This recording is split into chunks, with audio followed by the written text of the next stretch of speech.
Hello,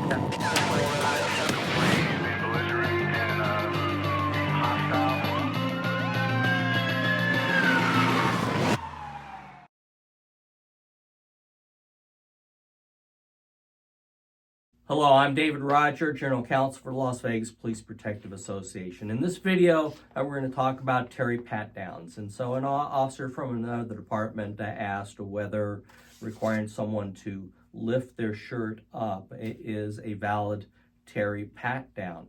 And the officer said that in their department, when they do felony car stops, they require people to lift up their shirts. So, interesting question. Before I get into the meat of this, remember that our standard to protect you and make sure that you get qualified immunity is whether there is a clearly established law prohibiting the conduct. If there is, you don't get qualified immunity, and I'm going to tell you so that you can make your own decisions. And so, as you know, Terry versus Ohio allows an officer to do a pat-down of an individual's outer clothing if they have reasonable belief that the person is armed and dangerous. And so the pat-down obviously is something that you do every day.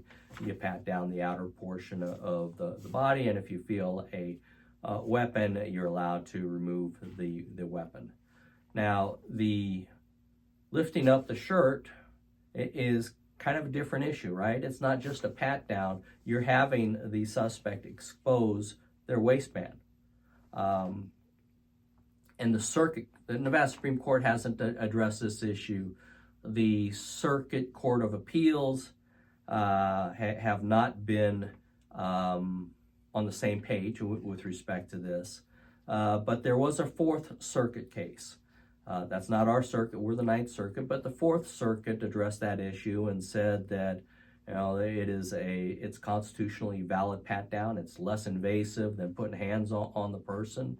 I think there's an argument to be made that it is more invasive because you're having the person expose their waistband. And, if the person had, I don't know, a kilo of cocaine or some drugs in their waistband, you probably wouldn't be able to identify it in a pat-down, but because you're requiring them to raise their shirt, you can see more than you might be able to feel in a pat-down. But nevertheless, the Fourth Circuit held that it is a permissible Terry pat-down. So let's talk about the Ninth Circuit. The Ninth Circuit, in a case called United States versus Brown, it's 996 F3rd 998, 2021 case. The court acknowledged, quote, in some circumstances, the initial method for conducting a protective search during a Terry stop need not be a pat-down. See, and then they cite the Fourth Circuit case. Parens officers ordered that suspect lift his shirt, thereby revealing a gun was justified by Terry after officer noticed a bulge under the suspect's shirt. So they are quoting Baker. And so today, as you watch this video, there is no clearly established law that prohibits you from requiring people to lift up their shirts during a lawful Terry pat-down situation. And so if you find that is a beneficial way for you to do a Terry pat-down, there is no controlling case that prohibits you from doing that. The Nevada Supreme Court has not said that you can't do it. It's a double negative.